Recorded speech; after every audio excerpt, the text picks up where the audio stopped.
یہ نوٹ کر لیجئے، یہ دنیا کی زندگی میں ایک چوسر کی جنگ ہے، جیسے چوسر کی سڑک ہوتی تھی، حق و باطل کی جنگ جاری ہے۔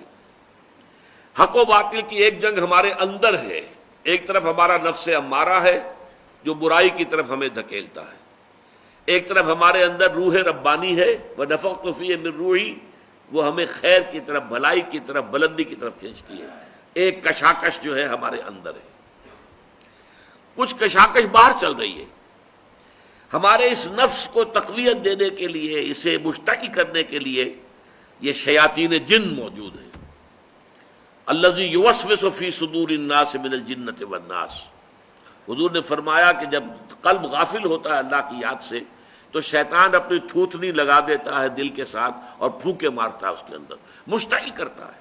جو حیوانی جذبات ہیں، جو انسان کے سفلی جذبات ہیں، اڈ اور لبیڈو کے جو تقاضے ہیں، انہیں مشتعل کرتا ہے، ایکسائٹ کرتا ہے، تاکہ وہ مشتعل ہو کر اور وہ انسان کے جو ہے اس وقت ہوش اور حواس کے اوپر غالب آ جائے۔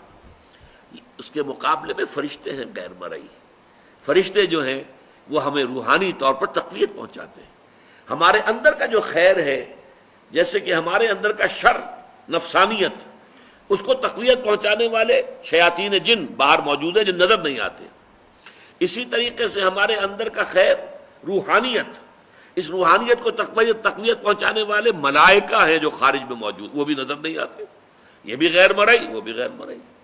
مرئی لوگوں کے اندر بھی جو انسان ہیں، خیر کی طرف بلانے والے بھی ہیں، شر کی طرف بلانے والے بھی ہیں۔ آپ کا دوست یہ بھی کہے گا چھوڑو میاں، کیا کس چکر میں پڑ گئے حلال حرام کے، دیکھو فائدہ ہوتا ہے اس کام کے اندر، جس کام میں فائدہ ہو وہ کرو، اللہ اللہ خرچ اللہ۔ یہ کیا حلال اور حرام اور صحیح اور غلط اور جائز اور ناجائز، وہ آپ کو شر کی ترغیب دے رہا ہے کہ نہیں دے رہا؟ اسی طرح کوئی آپ کا بھائی ایسا بھی، اللہ کے بندے خیال کر، غلط کام مت کر، اس سے تھوڑا سا یہ کہ تجھے دنیا میں دولت مل جائے گی، اخروی زندگی برباد ہو جائے گی تیری، ایسے انسان بھی تو ہے نا آخر۔ تو لوگ جو ہے خارج میں، انسانوں میں بھی داعیان شر بھی ہے، داعیان خیر بھی ہے، وہ تو ویزیبل ہے، مرئی ہے۔ غیر مرئی عالم میں جنات، شیاطین جن ہیں جو ہمارے نفسانی خواہشات اور تقاضوں کو بڑکاتے ہیں، اور ادھر ملائکہ ہیں جو ہمیں تھپکی دیتے ہیں، تم نے اچھا کام کیا ہے۔ اچھا کام کر کے جب مسرت ہوتی ہے، حضور نے فرمایا اذا سرت کا حسنتوں کا وساعت کا سیئتوں کا فانت مومن۔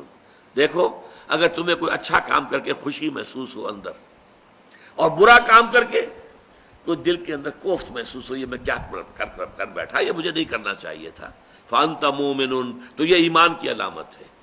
اذا ساعت کا سیئتوں کا وسرت کا حسنتوں کا فانت مومن، بھلائی کر کے خوشی ہو، کوئی برائی ہو جائے تو افسوس ہو، رنج ہو، تو یہ گویا کہ ایمان کی علامت ہے۔ تو فرشتے تھپکی بھی دیتے ہیں، حوصلہ بڑھاتے ہیں۔